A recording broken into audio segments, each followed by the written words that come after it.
In 1968, Norman Rockwell, of course, is no longer working for the Saturday Evening Post. He had left them several years prior to that. And he started working on commissions for Look magazine, including all of the portraits of the presidential candidates from 1968. One of the first portraits he completed for the 1968 series for Look was of Lyndon B. Johnson. Of course, it was never published because Lyndon Johnson dropped his re-election bid. This is the second portrait Norman Rockwell completed of Lyndon Johnson. He had also completed his portrait from the 1964 election against Goldwater. And he kind of describes Johnson as being sort of a rude person. You get the idea that Norman Rockwell didn't really like Lyndon Johnson. I mean, of course, Rockwell was against the war in Vietnam, so that would probably have something to do with it. But in 1968, he does 3 images of Johnson posing, which he would have done from photographs. He would have gone to the White House to paint Johnson with a photographer and done all 3 of these portraits from photographs, and took about 60 photographs for this image. This is Norman Rockwell's 3rd portrait of Richard Nixon, of the 5 times that Rockwell would ultimately paint him. In it, Rockwell actually gave Nixon more hair and slimmed down his cheeks. That's according to Rockwell. And also he would have done this from photographs, as with all of his portraits of the presidential candidates from 1968. And you can kind of see in photographs from our archives, and we included this letter wishing Rockwell a happy birthday in 1974 from Nixon.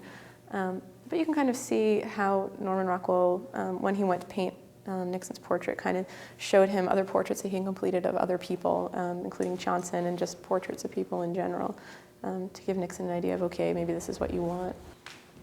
Of all of Rockwell's portraits of the 1968 candidates, Rockwell and the editors at Look actually liked his portrait of Bobby Kennedy the best.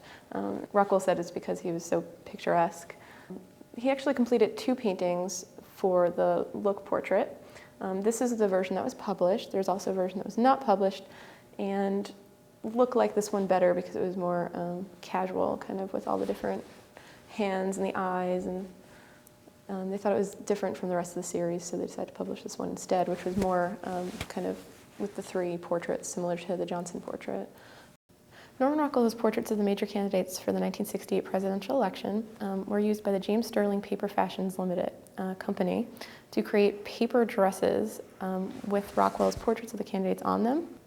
Rockefeller enjoyed the idea of having a paper dress with Rockwell's portrait of himself on it so much that his campaign headquarters actually bought paper dresses from James Sterling and sold them out of their headquarters, and they also had a men's paper blazer made to also be sold out of the headquarters.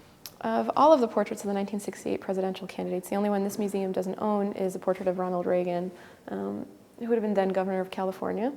And the reason we don't own it is because Rockwell actually gave it to Reagan himself, and so now you can see the final in the Ronald Reagan Presidential Library and Museum in Simi Valley, California.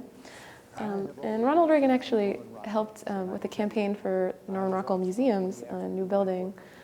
So he kind of has some interesting link to the Norman Rockwell Museum. And, you know, so many of the candidates kind of formed a relationship with Rockwell or just admired him, you know, in general, and understood his importance. So Ronald Reagan would be one of them. And Ronald Reagan actually had a favorite Norman Rockwell painting. It's called Saying Grace, and it's also part of our permanent collections. In 1977, President Gerald Ford awarded Rockwell the Presidential Medal of Freedom, this nation's highest civilian honor. And in 1976, we've included a letter in this case from Gerald Ford, who was president at the time, just wishing Norman Rockwell a happy 82nd birthday. So you wonder if he had had it in mind to award Rockwell the Medal of Freedom in 1977 when he wrote this letter in 1976. So thank you for watching, and we hope you have time to come down to the museum and view the exhibition.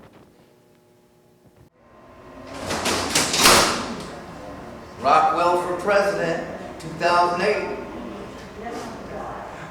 Nice. That's wild.